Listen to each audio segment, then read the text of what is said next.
الحمد لله رب العالمين والصلاة والسلام على أشرف الأنبياء والمرسلين وقال رب اشرح لي صدري ويسر لي أمري واحلل عقدة من لساني يفقهوا قولي. Alhamdulillah, syukur kehadrat Allah Subhanahu wa taala kerana dapat bersama pada malam ini.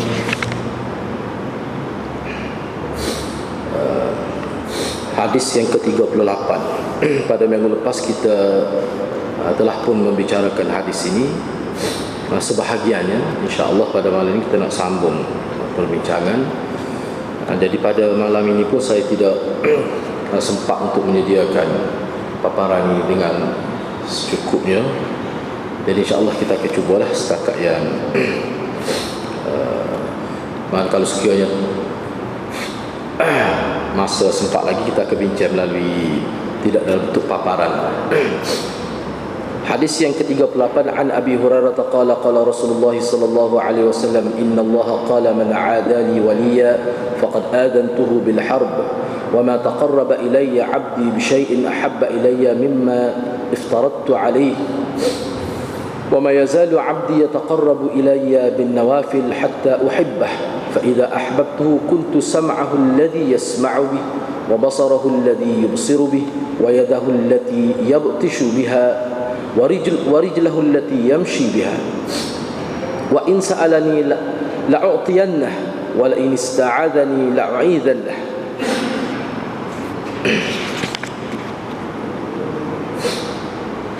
Dari Abu Hurairah radhiyallahu anhu, beliau berkata, Rasulullah sallallahu alaihi wasallam bersabda, sesungguhnya Allah Ta'ala berfirman, sesiapa yang memusuhi waliku maka aku telah mengisytiharkan perang terhadapnya. Tidak ada jalan mendekatkan diri kepadaku yang dilakukan oleh hambaku yang lebih aku cintai kecuali melakukan ibadat yang telah aku wajibkan kepadanya. Dan hambaku yang selalu mendekatkan diri kepadaku dengan melakukan ibadat-ibadat sunat yang tidak fardu atau disebut sebagai nawafil, maka aku akan mencintainya. Dan jika aku telah mencintainya, maka aku adalah pendengarannya yang dia gunakan untuk mendengar, penglihatannya yang dia gunakan untuk melihat, tangannya yang digunakannya untuk memukul, dan kakinya yang digunakan untuk berjalan. Jadi hadis ini dia perlu huraian dari segi makna dia tu. InsyaAllah kita akan bincang. Itu terjemahan secara umum. Jika dia memohon kepadaku, nescaya aku akan perkenankan, dan jika dia minta perlindungan dariku, nescaya aku akan lindunginya. Hadis riwayat Imam Al-Bukhari. Jadi kedudukan hadis ini mengikut Ibn Rajab sebagai salah seorang ulama yang membuat syarah pada Matan Arba'in ini. Banyak sebenarnya kalau kita tengok dalam kitab syarah Matan Arba'in ini, banyak juga syarahnya. Jadi saya tidak petik semua. Ini saya ambil kenyataan daripada Ibn Rajab. Mengikut Ibn Rajab, dia kata disebutkan oleh ulama bahawa hadis ini adalah yang paling utama dari sudut menyebutkan berkenaan wali Allah. Bahkan ulama seperti yang saya sebut dah pada minggu lepas, ulama tulis kitab khusus. Misalnya Syaukani ada tulis kitab yang khusus berkenaan dengan wali ni, yang kita akan bincang akan datang insya-Allah, beberapa kau yang berkaitan dengan wali. Jadi kalau mengikut kenyataan Ibn Rajab, dia kata hadis inilah sebenarnya hadis yang paling utama. Ini mengikut kenyataan daripada ulama-ulama lah. Sebab kalau kita tengok dalam kenyataan itu, banyaklah disebut sebab hadis ini kira-kiranya hadis yang popular. Hadis yang popular. Jadi bahkan ada dalam kitab disebut mana setiap pensyarah Bukhari dia akan bincang khusus berkenaan dengan wali. Bila dia hurah hadis ni, pensyarah pada dia akan bincang khusus kedudukan wali itu. Bahkan ada ulama yang sebut menghimpunkan pandangan-pandangan ulama dan dikumpulkan dalam sebuah kitab yang khusus berkenaan dengan apa makna wali itu. Bahkan wali itu saja kalau kita tengok dalam kitab Mujib, ini panjang lah kalau kita nak sebut keseluruhan dalam kitab Mujib. Misalnya wali ini ada 11 makna. Makna wali itu sendiri, wali itu sendiri sampai ada 11 makna. Yang mana kalau kita nak bincang setiap satu tu dia jadi panjang lah, itu dari sudut bahasa. Walau bagaimana tu insya-Allah kita akan sentuh juga perbincangan dalam perbincangan kita ni berkaitan dengan wali ni. Jadi mengikut Ibn Rajab, dia kata umumnya ulama sebut kalau nak bincang tentang wali, inilah hadis yang paling utama yang membicarakan tentang wali. Jadi hadis ini dari segi kedudukannya sangat penting dalam membicarakan tentang wali Allah ini. Kerana hadis ini ia telah meletakkan asas yang betul untuk mengenali wali Allah yang sebenar, iaitu wali Allah ini merupakan insan yang istiqamah, mentaati Allah dengan melakukan amalan-amalan yang akan mendekatkan dirinya kepada Allah, sama ada amalan itu yang berbentuk fardu ataupun sunat. Jadi hadis ini sangat penting. Kenapa? Kerana dia memberikan ataupun meletakkan ciri. Kalau orang panggil wali Allah tu apa? Ciri dia. Ciri ni ciri secara umum. Asasnya begitu. Maknanya ciri yang asas, cara kita nak kenal betulnya begini, iaitu orang yang istiqamah. Seorang manusia yang istiqamah mentaati Allah dengan melakukan ibadat fardu dengan sesempurnanya, dan selepas itu diiringi dengan melakukan ibadat-ibadat sunat seperti yang tersebut dalam hadis-hadis yang sahih. Kalau kita perhati kepada ciri yang disebutkan secara umum dalam hadis ini, mana wali ini dia tidak semestinya dia tu orang yang alim, tidak. Dan seperti yang saya sebut sebelum ini, melalui perbincangan dalam kitab-kitab yang kita lihat, bahawa wali ini sebenarnya hakikatnya tiada siapa pun tahu dia tu wali Allah. Mungkin kita boleh agak-agak gitu ya, melihat kepada sumbangnya dia dalam masyarakat, melihat kepada nilai istiqamah dia, melihat kepada ketekunan dia dalam melakukan ma'ruf, kebaikan dan sebagainya. Mungkin kita mari berasa tu, tapi hakikat sebenarnya untuk kita ta'yin, menentukan secara pasti bahawa dia tu wali, sebenarnya tidak ada tidak ada sesiapa pun yang berani itu. Sebab wali-wali mana orang dekat dengan Tuhan dengan sebab melakukan amalan-amalan tertentu, amalan-amalan fardu, amalan-amalan sunat, dan dia hatinya ikhlas kepada Allah. Jadi benda ni benda antara dia dengan Allah Subhanahu Wa Taala.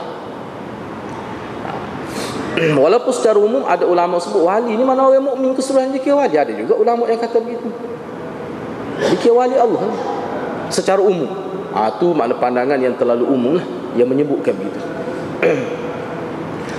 Jadi melalui hadis ini antara cirinya adalah istiqamah melakukan kebaikan, ibadat, benda ma'ruf, dan istiqamah juga dalam menolak perkara-perkara yang mungkar itu. Dia sangat cakna jaga ibadat-ibadat fardu, dan dia sangat prihatin istiqamah, komited melakukan ibadat-ibadat sunat itu.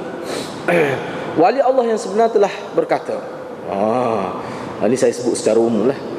Kalau kita tengok dalam kitab, dia ada sebut lah, mana ni wali Allah yang mengikut syariat, yang menggabungkan syariat dengan ilmu hakikat. Kalau kita kata hakikat tu, mereka kata al-karamatu hiya ainul istiqamah. Ni kalau kita tengok orang panggil ahli-ahli sufi, betul lah, tidak menyeleweng, dia tekan. Dia sebut pada anak-anak murid dia al-karamah, karamah yang sebenar, kita panggil keramat dalam bahasa Melayu kita tu, sebenarnya apa dia? Istiqamah melakukan ibadat, istiqamah melakukan ketaatan kepada Allah, tidak bermusim melakukan ibadat itu. Ini seperti Nabi lah. Seperti Nabi, seperti sahabat Nabi. Itu wali semuanya. Keramat tu maknanya dia sebabnya nak menyindik lah setengah-setengah golongan ahli-ahli sufi, ahli-ahli tarikat, yang nampaknya kadang-kadang tu beramal tu kerana nak biar ada benda-benda pelik yang berlaku pada diri dia. Ada jenis manusia yang begitu. Dia berzikir malam-malam tu, siapa kejar jadi orang, siapa nak bangun tu kena angkat. Sebenarnya dia ada nak sesuatu. Kalau ada perasaan lagi tu, dia tidak wali tu, dan tak kena tu cara ibadat tu. Dia nak keramat lagi. Orang panggil mulut masing lah. Kalau dalam bahasa Melayu tu nak mulut masing. Orang mari muh dia tu, dia tahu dah sebelum kawan tu mari tu, tak payah telefon dia tahu. Kadang-kadang dia nak benda-benda pelik gitu. Setengah-setengah orang tak ada jenis lagu tu. Sebab tu kita kadang-kadang kita nampak daripada buku-buku yang kita baca, dan daripada pengalaman kita berhadapan dengan golong-golongnya ni lah, dia mengagung-agungkan sangat. Dia angkat orang-orang yang ada benda pelik-pelik. Misalnya saya pernah sebut sebelum ini, misalnya ada satu kalangan pokok tarikat lah tempat kita ni, saya sebut ni tak betul, jangan silap faham lah. bukan bermakna kita kata tarekat itu secara total itu salah. Tasawuf itu secara total salah, tidak. Sebab kita tidak penting tu nama tu. Yang pentingnya kena ke tidak dengan syariat, itu yang paling penting. Misalnya tanpa segasilu setengah golongan lah yang terlalu ghairah, beramal melalui cara tarikat ini misalnya. Ni dia pernah sebut pada saya sendiri. Jadi benda-benda gini ni pengalaman kita secara berhadapan lah. Kalau kita tengok dalam kitab banyak, dia suka menonjolkan tokoh-tokoh yang ada perkara-perkara pelik berlaku, jadi disebut keramat tu lah. Misalnya guru dia ni hebat, kalau orang kata macam apa-apa tak molek pada guru dia, bila pergi berhadapan dengan guru dia tu boleh hilang, jadi tak ingat, lupa ingatan. Dia boleh jadi gitu. Dia sebut. Sehingga dia mari contoh, ada seorang berlaku ni di Samarkand. Ada disebut. Jauh kita nak tanya apa tak boleh. Mesti dia kena royak jauh tu. Jadi bila ulama hadis kritik tok guru dia, ni silsilah dia sampai sana. Bila kritik tok guru dia, maka tok guru dia panggil lah, marilah kita nak bincang, nak muzakarah. Jadi bila ahli hadis ni pergi, nampak saja muka tok guru dia jadi hilang habis segala ilmu hadis yang dihafal itu. Tak ingat sahabat hadis. Nak ayatnya keramat tok guru dia tu. Jadi dia duk tunjuk benda-benda gitu. Beberapa kali dia sebut. Jadi benda-benda gitulah. Jadi ulama orang panggil mengikut jalan sufi ni, tapi dalam keadaan dia alim dalam bidang agama, alim Quran, hadis dan sebagainya. Ini antara kenyataan al-karamah, keramat hak sebenar. Hak kata boleh jalan, boleh terbang kata, hak tu tidak gitu manusia masuk syurga. Tidak gitu manusia dapat redha Tuhan, tidak gitu. Tapi untuk manusia jadi taqarrub ila Allah, jadi dekat dengan Tuhan, dia tak boleh terbang pun tak apa. Untuk manusia jadi dekat dengan Allah, dia tak tahu perkara orang nak mari rumah dia, tak apa tu. Sebab kita tidak ditaklifkan hal tu. Maksud kita mukallaf ni kita terbeban di atas kita. Dalam istilahnya, dalam segi terjemahnya, sebenarnya tidak berasa beban buat ibadat ni. Mana kita dibebankan dengan tanggungjawab dari sudut ibadat. Kita buat hal tu. Itu taklif kita ni. Kita boleh terbang, kau tak boleh terbang, kau mulut masing, kau mulut tawa, kau itu tidak dikira taklif. Tuhan tak kira dosa tu. Tak ada benda pelik-pelik. Bahkan dia bahaya pula. Terlalu menonjolkan perkara-perkara sedemikian, dia ada bahaya dia. Kalau masuk dalam minda kita menjadi satu bentuk pemikiran kita bahawa guru ni hak sungguh, hak dekat dengan Tuhan, mesti ada berlaku pelik-pelik. Sebab tu orang kita suka tonjol benda pelik-pelik tok kenali gini-gini. Padahal saya duk pondok kenali. Orang duk pondok kenali kata tak ada benda-benda gitu. Sebab saya pernah saya pernah tanya seorang yang tua lah, dia mati dah. Masa saya peringkat awal masuk belasan tahun dah, saya sempat lagi dengan dia. Dan beberapa tahun dia duduk di semaya di masjid tu kenali. Dia ni memang sempat dengan anak tu kenali, ayah mak, orang panggil ayah mak bakar. Saya tanya dia ada ke benda pelik-pelik orang sebut, orang menganggap tu kenali sebagai wali. Ada berlaku benda pelik-pelik. Orang mari rumah dia tu dia sedia dah air. Sebab dia tahu dah. Pada zaman tu bukan zaman internet pun, bukan zaman telefon, bukan, tapi dia tahu. Jadi dia suka tonjol benda gitu. Banyaklah benda-benda, berbelah-belah perkara dia sebut tentang kelebihan-kelebihan yang kiranya benda ni dikira sebagai keramat. Ni wali semuanya. Kadang-kadang jadi sebenarnya benda tu bahaya tu, kita duk tonjol benda-benda gitu. Sebab kita duk tonjol benda yang tidak mendapat perhatian dalam agama. Dalam agama kita tak ada perhatian benda-benda gitu. Syariat kita tak ada perhatian benda-benda gitu. Kalau ada berlaku gitu, itu sebagai kurnia kita tidak tahu Allah boleh buat, kita terima tu. Tetapi kita jangan terpengaruh, sehingga kadang-kadang bahayanya kalau terlajak. Kalau terlajak, tak terlajak tak apa. Kalau terlajak, kalau melampau, akhir sekali dia jadi sampai peringkat ta'assub pada guru tu. Apa saja guru buat itu betul lah kau. Ni bahaya. Sebab apa? Sebab di situ nilai. Jadi kalau orang lain kita kata alim lah, tetapi tidak jenis pasti ada keramat pelik-pelik lagu tu, dia jadi tawa. Ini bahaya, kesal dia. Sebab apa? Sebab kita nilai seorang berdasar pada perasaan. Itu orang panggil perasaan, bukan hujah, bukan dalil. Itu bahaya. Sebab itulah mana dia sebut sini, Syekh Muhammad Munir Ad-Dimashqi Al-Azhari, dia kata wali sebenar dia akan kata gini, al-karamatu hiya ainul istiqamah. Keramat yang sebenar adalah istiqamah, committed dan berterusan dia melakukan ibadat. Hak tu wali sebenar. Kalau nak jadi wali, kalau nak berada atas landasan wali Allah, nak supaya kita jadi rapat dengan Tuhan, jaga tu. Istiqamah dalam ibadat, yang disebut sebagai ciri ihsan dalam ibadat itu. Yang disebut sebagai ciri ihsan dalam ibadat itu. Jaga tu. Sebab wali-wali ni dia tidak anugerah manusia, dia anugerah Allah Subhanahu wa taala. Yang kita akan nampak hasil dia di hari akhirat. Dah hasil atas dunia ni manusia susah nak nampak, walaupun ada kesan dia. Kita boleh tanda dia ada tanda-tanda dia. Tetapi tanda itu sebenarnya tidaklah kata secara muktamad, kerana hakikatnya Allah yang tahu siapa wali, tetapi dia ada tanda-tanda dia. Kemungkinan tak ada. Jadi kita untuk sebagai kita beringat, tapi nak kata secara pasti tak boleh juga. Dengan ta'yin kita tahu orang ni wali sebab ada tanda-tanda gini, tak boleh. Tak ada ulama berani kata gitu. Tetapi ciri-ciri dia tu ada kesan dia tu. Hakikat sebenarnya dia ada akhirat, baru kita boleh tahu. Sebab tu dia kata al-karamah. Keramat ni sebenarnya, karamah ni dia orang dia muliakan tu. Asal makna dia karamah itu. Misalnya seperti Saidina Umar, ada disebut benda-benda pelik gitu. Saya pernah sebut dah sebelum ni bagaimana kisah berlaku di Mesir kan, ketika Amr bin al-As arahkan supaya tidak dilakukan upacara syirik, mengorbankan anak dara sunti khusus untuk puja sungai Nil tu kan. Itu cerita tu masyhur, ada sebut dalam kitab. Kita sebut pun sebagai satu cerita lah. Tapi benda ni banyak disebut. Kita tak terima tu, itu bab lain lah. Tapi ayat ni antara yang disebut tak banyak. Itu antara yang disebut. Tidak banyak, tidak kata setiap lekong ada benda-benda lagu tu, tak ada. Jadi ulama kita pun tidak tanya cuma bila sebut kelebihan dia sebut begitu. Tapi bila sebut tentang nak ikut Sayyidina Umar, ulama tak sebut bab keramat tu, cuma hak tu sebut dalam sebut manaqib Sayyidina Umar. Tapi hak tu pun bukan asah ujung-ujung dah disebut. Maknanya ulama kita dia faham sebut tu sekadar orang panggil singgung secara umum sahaja, tidak beri penekanan hak tu. Tapi suara dia tekan benda-benda gitu. Ni ya kita kata bahaya tu. Sebab di situ banyak kesempatan yang tidak baik lah boleh berlaku. Kita tidak tahu hati manusia ni. Dah ramai kita tengok dalam kitab dan dalam kenyataan bahawa orang panggil tuk-tuk guru sesak-sesak ni kadang-kadang dia mengaji khusus ilmu nak suruh nampak benda pelik-pelik tu.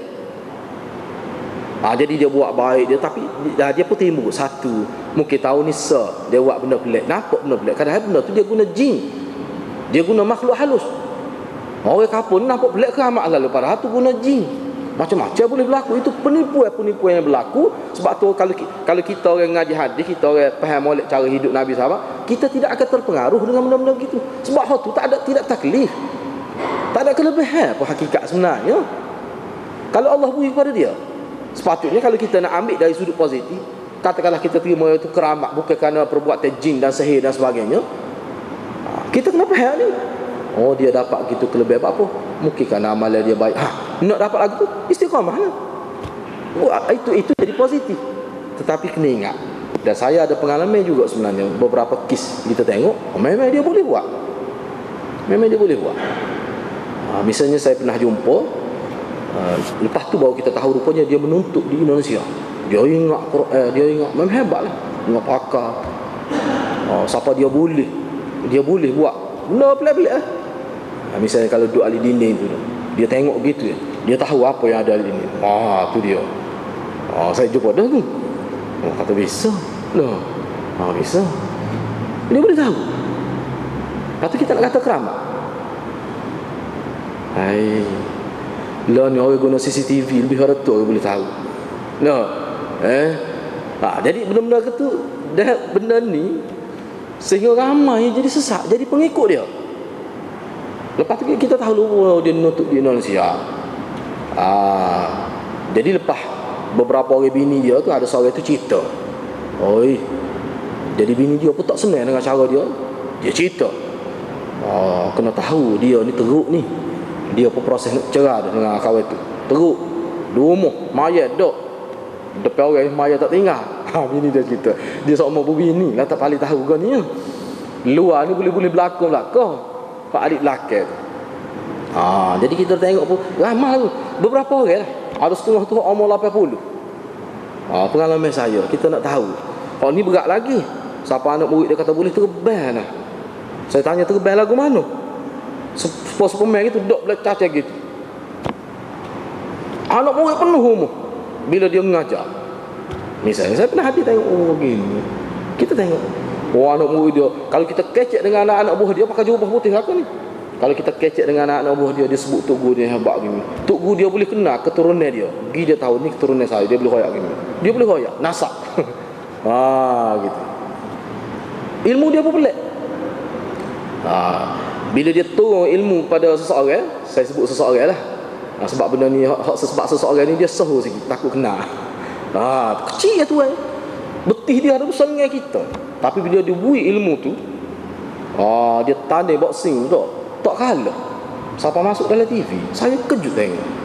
Hak ni cerita ni hadirat dia bawa kata pergi pas ke Kedah mana. Siapa meluk siung tangan, ajar kata siung kaki. Ni bahaya, dia pakai jubah sebab kecek.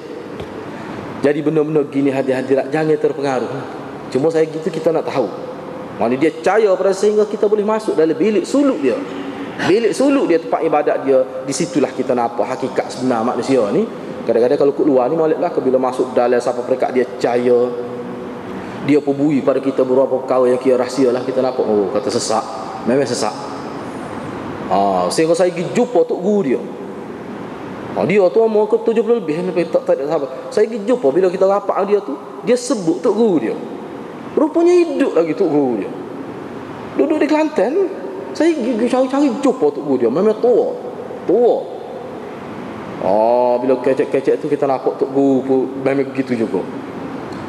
Bila orang kapal dia cerita ni, dia kata ustaz, ni dulu ni kalau pokok tipu atau belakang pokok usah dia akak seorang. Ilmu ke dia tu. Teruk.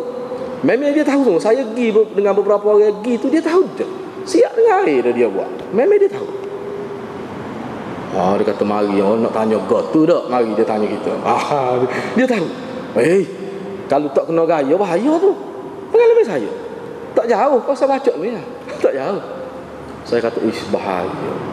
Jadi bila kita tanya dari sudut agama lah, nak ayat ni benda. Sebab tu hati-hati kena ingat saya sebut ni, jangan terpengaruh benda ni. Ramai dah pengalaman manusia sesaki benda-benda lagu ni. Jadi saya tu kira lebih belah-belah tahun pada sedia banyak pengalaman lagi tu yang kita bawa dia tu. Jadi bila gitu kita nampak kita duduk kelih, duduk bicara dan tanya hak agama, dia kecek agama sudah boleh jawab kita tanya. Tapi bila kita tanya, kita pergi lama sejak lebih keceknya, kita cuba masuk tanya berkenaan dengan dari segi ketuhanan, dari segi masalah jin, masalah sihir ke apa. Jadi ada dia tersebut tu agak rahsia sikit. Tak tahulah apa benda yang katak atas belakang dia, siapa tunuh dia. Saya tak nampak benda apa yang katak dia. Tu kita nampak lah. Nak ayatnya benda begini. Jadi saya kata ini tidak ilmu, ni ilmu dunia, ilmu hitam lagu ni. Jadi bila dia sebut rahsia tu, jadi hak makhluk dia pergi tu marah siapa katak dia. Terkejut kita. Jadi benda-benda lagu ni hati-hati. Kalau mungkin orang biasa dia tidak tahu dah siapa tahap tu guru tu. Cuma dia nampak tu guru ni boleh pikul, guru ni berah, guru ni gula ketika zaman Jepun tolong masyarakat. Tu orang kapal dia duk cerita. Daripada kapal tu janggut dia boleh bagi baca pikul seorang dalam hutan. Tu orang kapal dia cerita. Ilmu ke dia guna. Jadi benda-benda gitu kadang-kadang orang tu pengaruh orang pun. Jadi seolah macam puja lah dia tu. Dia ramai pengikut dia. Salah seorangnya sana. Pak sana. Ni saya kata bahaya. Sebab itulah ulama kita memang dia tekan sangat benda-benda gitu. Jangan terpengaruh dengan benda lagu tu, bahaya. Kadang-kadang manusia ni boleh jadi hilang normal kehidupan, hilang ilmu, hilang garis panduan hidup. Benda-benda gini. Ni orang lagu ni minta anak dia ni. Minta anak dara dia ni. Terbaik main. Kamu ikut pengalaman orang yang telah tersesat jauh dalam masalah ni, apa sahaja pun dia sanggup gadak. Habis. Ni bahaya dia. Tetapi kalau wali sungguh, dia lah orang paling jaga hukum Allah. Itu wali. Dia tidak akan ambil kesempatan. Cuba kita tengok Nabi ketika nak hijrah. Ketika Nabi nak hijrah, Sayyidina Abu Bakar menyediakan 2 ekor kenderaan, 2 ekor lah unta, kenderaan untuk dia. Nabi bayar. Nabi kata, tak apalah saya bayar. Sayyidina Abu Bakar kata, tak payah bayar lah. Memang saya sedia ni untuk saya dah Rasulullah. Ada dia kata, saya nak bayar. Tapi lah ni tak ada biti lagi. Nabi kata dia akan bayar. Maknanya dia tak usah ambil saja. Tu wali semua. Dia tak suruh ambil kesempatan dengan orang ni. Hati-hati nak kena ingat. Dalam kitab yang kita baca sampai lah ni pun, Ni puak-puak haji ni wali lagu ni, wali lagu ni. Memang kaya-kaya. Dia ambil kesempatan di atas pengikut-pengikut dia. Oh tu tidak wali sebenar lagu tu.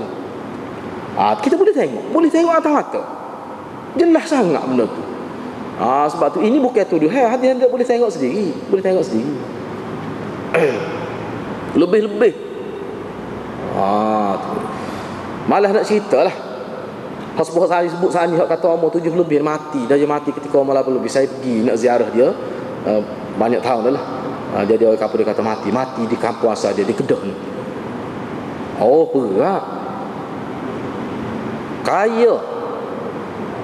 Sampai cucu dia kata beli tanah tiap-tiap tahun. Dia tak kerja. Sebab rupanya dia ada bui ni. Betul lagu tu. Jadi kalau kita tengok dengan cara Nabi, tidak begitu. Bila dia tak kena, mesti dia ada banyak lagi benda lain yang tak kena. Bila asah tu tak molek, dia akan jadi tak molek hak lain. Tu hati-hati nak kena beringat. Sebab itulah ulama kata inilah sebenarnya dalam hadis kursi ni Allah SWT melalui lidah Rasulnya nak menyatakan kepada kita ini hak sebenar. Kalau hak tidak lagu ni, tidak yang sebenar. Sebab tu kita cuma wali yang sebenar, bukan wali yang tidak sebenar. Hak tu hak laka tu. Hak tidak sebenar. Kalau sebenar lagu ni, sebab tu ulama kata ni sebenarnya hadis ni hak mula-mula sekali. Dalam kitab mana pun kalau hadis wali hak ni, dia mari hak mula-mula. Waktu pun ada lagi lain-lain. Janganlah hadirat sebab saya pakai hari ni lagi saya ingat saya mati kerana nak kejam benda gini. Umur 13 lagi duduk berzikir, duduk mengatur sampai jadi kepanasan, mati terjun dalam sungai. Tak padan dengan umur, dengan tahap dia. Kalau ilmu Islam sebenar dia tak jadi panas lagi, jadi sejuk. Ilmu sebenar jadi sejuk, jadi tenang. Tatma'innul qulub, ala bi dzikrillah tatma'innul qulub. Tu sebenarnya zikir ni jadi tenang, bukan jadi panas. Tak tahu kalau lagu tu siapa terjun mati tinggal motor atas kereta mati. Ilmu ke dia agak. Saya rasa ilmu matematik tak jadi gitu. Ni ilmu ke dia lagu ni. Cuba fikir, orang ngaji doktor siapa rendah kaki lah itu pun tidak jadi panas lagu tu. Kau sejuk ada. Ini pelik ni. Sebab tu hadiah kau jadi ni panas-panas kita tak satu bank lah. Cara sejuk tak satu bank. Ada tak kena dah tu.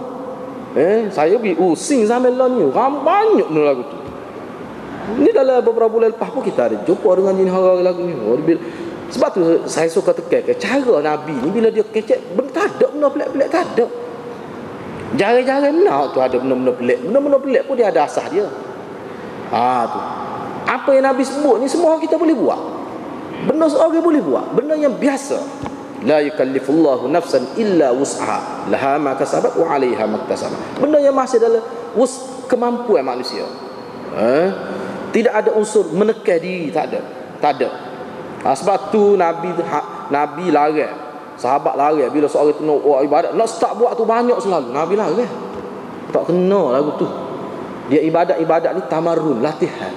Bukan memberatkan diri, tidak. Itu ajaran agama.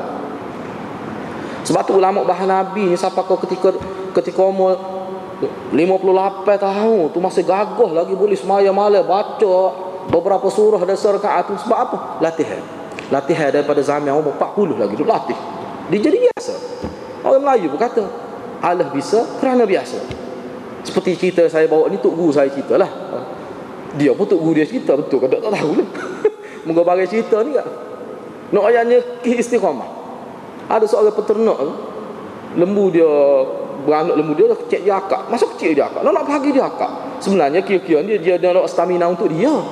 Sampai lembu besar dia rok lagi akak. Bapa dia nak lari daripada lembu tu mula-mula beranak, dia akak. Sampai lembu nak boleh sembelih dia rok lagi akak. Kita percaya atau tak percaya, ini bukan hadis cerita. Tapi nak ayat dia tok guru saya kata, tok guru dia cerita dia pun sebut gitu dah, tok guru anak cerita ni. Bukan hadis ni. Kalau tak ada lah kita saya cari, tak ada ni. Dia kena pondok dia banyak lah cerita gini. Dia sebut tu. Jadi layak latihan. Jadi kalau kita bila dengar cerita Nabi, dengar cerita sahabat baca Quran habis nak hari misalnya tak, kita nak buat gitu lalu memang letih. Jadi orang yang biasa dah buat benda tu sikit dia jadi jibillah, dia panggil. Jibillah maksudnya jadi budaya. Kalau bahasa Kelantan kita tegur dia jadi tabiat dia gitu. Tak apa. Sebab kita tak biasa buat kerja buat gaul semi. tiba-tiba nak pergi gaul sembunyi. Oh, seminggu demam. Sudah royak lah. Tapi orang sudah biasa dah daripada lepas sekolah kerja, umur 60 boleh gaul sembunyi kan? Boleh gaul sembunyi. Gaul sembunyi maknanya gaul sembunyi lah pasal Kelantan sebenarnya. Gitu maksudnya. Jadi ya, di situ pun istiqamah tu. Sebab tu ada ulama-ulama wali tapi dia ulama, dia kata al-istiqamatu khairum alfi karamah. Istiqamah yang Allah kurniakan kepada kita hasil pada keikhlasan kita lebih baik daripada dikurniakan 1000 keramat. Ada ahli-ahli wali yang sebut gitu. Hak tu lebih baik lagi. Ni dia lah al-karamah tu. Keramat tu hakikatnya istiqamah. Bahkan lebih baik daripada keramat itu lagi, istiqamah itu. Tapi kalau nak kira keramat, istiqamah lah keramat itu. Hak tu keramat ni orang yang dimuliakan Allah. Kadang-kadang Allah beri lah benda-benda pelik dia. Allah boleh beri lah tu. Jangan kita tolak benda-benda gitu. Allah boleh beri. Allah boleh beri lah tu.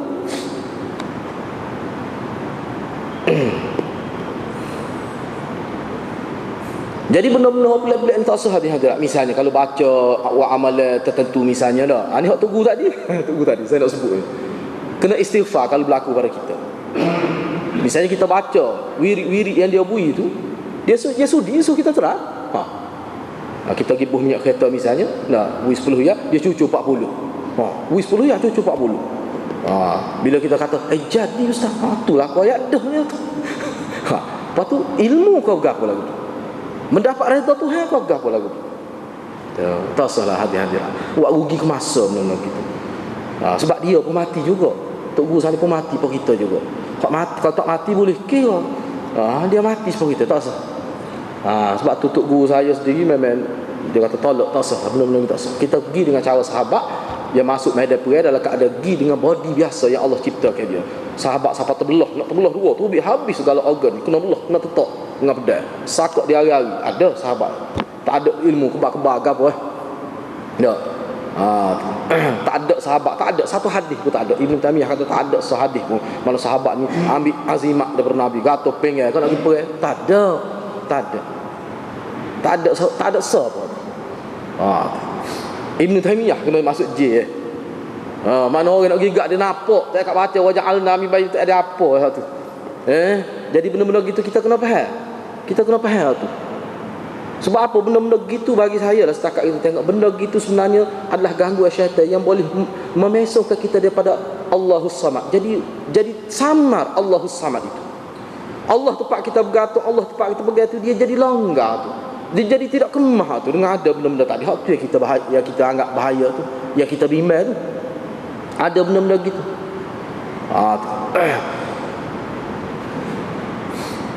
Jadi hadis ni hadirat kena faham molek. Kita nampak ni nak hak sebenar. Yang mana benda ni bila manusia dia dapat ajaran ni hak sebenar dia, jiwa dia jadi luar biasa seperti sahabat Nabi. Tak takut kecuali kepada Allah. Tak using kecuali pada Allah. Tidak bergantung kecuali kepada Allah. Orang tak boleh nak buat anak-anak walaupun dia miskin pun orang tak boleh nak memperlembukan dia, tak boleh. Tak boleh nak cucuk hidung dia, tak boleh. Ini jiwa yang betul-betul merdeka. Ni wali Tuhan memang dia begitu. Wali Tuhan ni orang tak boleh nak buat terkalu dia. Walaupun dia hormat kepada orang atas dasar ajaran Islam, tetapi orang tak boleh lah mana nak memperguna, nak memperalatkan dia, tak boleh. Sebab hati dia hanya bergantung pada Allah Subhanahu wa taala. Jadi perkara asas penting yang terkandung dalam hadis ni. Ini beberapa perkara kita nak sebut dia cuma garis secara umum. Yang pertama, lepas tu kita akan bincang khusus pula. Allah Subhanahu wa taala menjamin akan menjaga kemaslahatan para walinya dan akan membalas dendam kepada sesiapa yang melakukan kejahatan terhadap mereka. Allah jamin dalam man ada waliyan disebutkan man ada waliyan man adali waliyan faqad azantuhu bil harbi. Dalam ayat Quran ada sebut tu. Fa'zanu bi harbin min Allah. Allah isytihar perang dengan orang ya langgar ceroboh hudud dia, ceroboh salah satunya wali dia. Ni. Jadi di sini sebenarnya dia ada beberapa perkara yang perlu kita bagi perhatian. Bila kita sebut bahawa wali Allah ni kita tidak tahu siapa, di situ dia tersirat hikmah yang perlu kita faham. Oleh kerana kita ni tidak tahu secara hakikat siapa wali Allah, maka jangan kita menganiaya orang lain. Kok dia tu wali Tuhan. Kalau dia tu wali Tuhan, kita akan kenal dengan ni. Maknanya kita ni berada dalam kita berada dalam konfrontasi dengan Allah sepanjang hayat. Cuba fikir. Teruk tu manusia tu. Dia aniaya orang. Misalnya dia tak bayar hutang orang kau misalnya, ataupun dia tipu orang. Kawan tu sebenarnya wali Tuhan. Kita tak tahu. Dia tak tahu, tak ada siapa tahu. Oh, nyaya dia. Dia akan kenal dengan hadir. Mana Allah sebenarnya dia tu sedang berperang dengan Allah. Walaupun orang nampak segar gemuk meto minyak kaya, tapi dia sedang berada di zaman perang dengan Allah Subhanahu wa taala. Kita akan sebut hal tu khususlah selepas ni ada perbincangan khusus. Itu maksudnya. Jadi Allah beri jamin dia akan jaga. Jaga ni bukan bermakna jadi hidup senang, tidak. Hal ini kita akan bincang kemudian. Yang kedua, dalam hadis ini juga antara perkara penting yang ditekankan oleh Nabi, oleh Allah SWT dalam hadis kursi ini, menunaikan amalan fardu merupakan semulia-mulia jalan menghampirkan diri kepada Allah Subhanahu wa taala dan semulia-mulia wasilah untuk mencapai redha Allah Subhanahu wa taala. Jadi hak kita anggap sebagai wasilah. Kalau kita nak bertawassul, inilah hak kita sepatut kita guna sebagai tawassul untuk mencapai redha Allah Subhanahu wa taala. Tawassul dengan ibadat, tawassul dengan amalan baik kita, khususnya hak fardu, hak mula-mula sekali. Sebab tu ulama kata siapa dia tinggal fardu, dia buat hak sunat, tak jadi apa sunat tu. Dalam hadis pun ada sebut tu. Dia semaya sunat, semaya tahajud, semaya syahadat. Semaya syahadat, semaya subuh tak, tahajud tak tinggal. Pesen mana lagu tu? Teruk benar lagu tu. No. Kalau pergi kedai sanggup belanja 100.5 semeja dia. Tapi dengan isteri dia kerekuhan. No, hak tu hak wajib je. No. Berat lagu ni. Tak boleh lagu ni, tidak mengikut cara Nabi. Sepatut dengan isteri dengan anak telah tepat dia sebenarnya. Tepat dia hak dikatakan sedekah tu disebut dalam hadis sedekah tu. Bukan duk belanja saing tak kalau hak tu boleh juga, tapi tidaklah dikatakan sedekah. Kena ada juga bagi orang yang ada Allah beri wa amma bi nikmati rabbika fahadits tu, ulama kata kena ada juga tu. Nikmat kita ni jangan kita tak tunjuk-tunjuk, sekadar syukur. Maksud syukur bukan nak bermegah-megah, tak apa tu. Jarang-jarang sekali. Tetapi hak sebenarnya apa dia? Hak jangan dikaitkan bui makan. Setiap suapan masuk dalam mulut isteri itu sedekah. Hak tu untuk keluarga. Kena tumpu hak tu. Jangan duduk berlebih-lebih di luar tu. Sampai terabai hak di rumah. Hak tu maksudnya. Jadi benda-benda gitu kita faham tu bukan semaya fardu saja, benda hak fardu. Sebab infak ni ada infak fardu, ada infak sunat. Hak fardu ni hak mana? Sedekah wajib, sedekah sunat, dia ada pembahagian. Kita kena tumpu ke hak wajib tu, kena jangan tinggal tu. Jangan duk tumpu hak sunat sampai tinggal hak wajib. Jadi hak ni kalau nak kira sebagai wasilah yang paling besar, yang paling bermakna dalam hidup orang Islam, dia kena jaga amalan fardu dia tu biar berkualiti. Bukan sekadar buat, tetapi biar berkualiti. Kena jaga kualiti ibadat tu. Yang ketiga, melalui hadis ini juga perkara penting yang hendak disebutkan adalah bersungguh-sungguh dan komited melakukan amalan sunat setelah ataupun selepas menyempurnakan tanggungjawab yang wajib. Dan ianya merupakan wasilah untuk mencapai kecintaan Allah SWT, mahabbatullah, untuk dapat mahabbatullah, satu makam yang tinggi dalam ajaran agama kita. Mahabbatullah, dapat makam mahabbah, kecintaan Allah kepada kita. Terlebih dahulu kita kena tunjukkan kita cinta kepada Allah dengan cara melakukan ibadat dengan seikhlas mungkin, dengan kualiti istiqamah buat tu. Itu tanda cinta kepada Allah. Barulah Allah cinta kepada kita. Ini orang panggil wasilah. Bagaimana kita nak menarik supaya Allah cinta kepada kita? Inilah cara. Hadir-hadir awak kita tu sebut ni, ulama tu sebut inilah tarikat sebenarnya. Tarikat lah ni. Inilah orang panggil tarikat ni. Cara Nabi SAW. Tarikat lah ni. Sebab Imam Nawawi ni dia orang tasawuf sebenarnya. Imam Nawawi ni hidup dia sangat zuhud luar biasa Imam Nawawi. Seterusnya yang keempat, tanda orang yang dikasihi Allah. Ni tanda ni tidak maknanya tanda umum, bukan tanda secara ta'yin, secara muktamad, tidak. Dia ada kesan dia. Allah tunjuk juga walaupun tidak secara jelas. Apa dia? Tanda orang yang mendapat maqam mahabbah. Orang yang yang boleh mahabbatullah, kasih Allah ada, dia ada tanda dia, dia ada gejala dia. Antara yang disebutnya Dasar pada hadis ni, mereka akan menggerakkan seluruh anggota mereka agar melakukan aktiviti yang ma'ruf dan mengelakkan melakukan yang munkar. Tanda seseorang itu dia mendapat maqam mahabbatullah kepada dia. Dia ibadat dia agak luar biasa. Dia jaga benda ma'ruf. Mana hati dia tu kalau tengok benda baik, dia tidak beralasan, dia akan buat setakat yang dia boleh buat. Itu ciri dia. Itu ciri dia. Dan dia akan elok seboleh-boleh. Sampai ke peringkat hak syubhah pun dia elok juga. Bukan sekadar hak jelas. Benda-benda rasa tak yakin, dia tak buat. Benda-benda boleh jadi tak molek, dia tak buat lah. Mana ada unsur ittaqis syubhat, ada hak tu takut pada benda syubhat. Hak terang lagi lah, hak syubhat pun tak buat ada.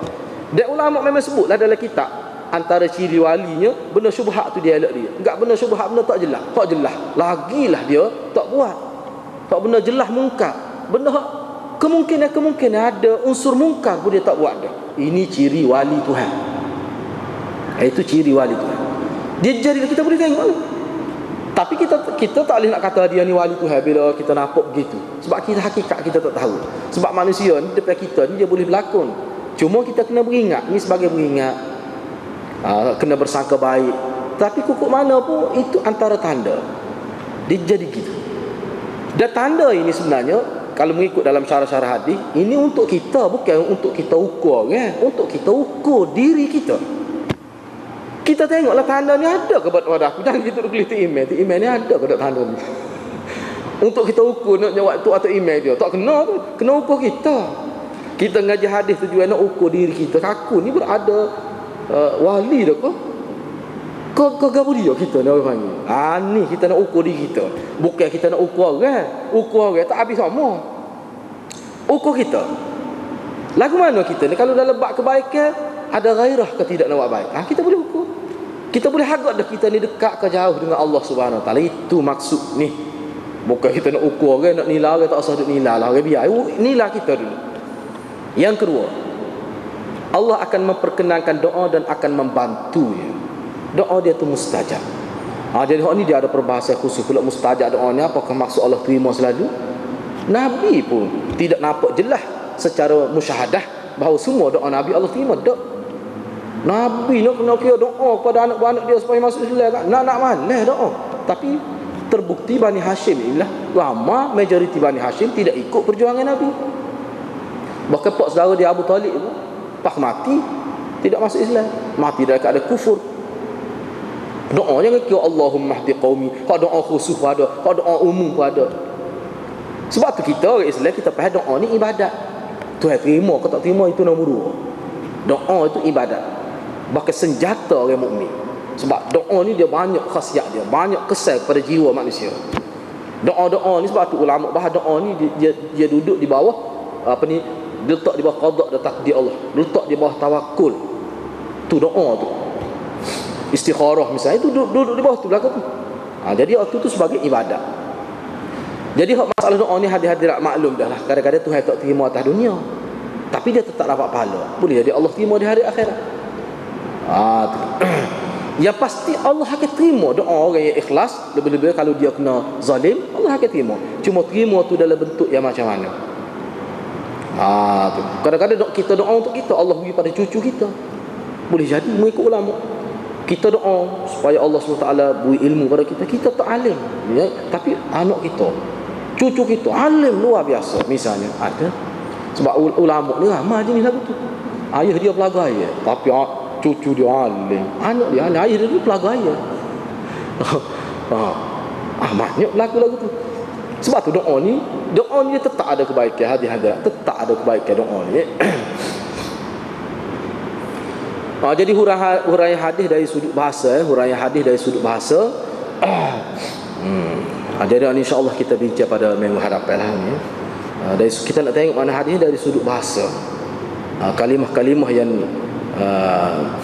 Allah SWT sebut tu kita nak cuba bincang berdasar pada pengamatan ulama. Apakah maksud dia tu? Jadi insya-Allah ni kita bincang pada minggu hadapan. Masa setakat itulah, wabillahi taufiq wal hidayah. Wassalamualaikum warahmatullahi wabarakatuh.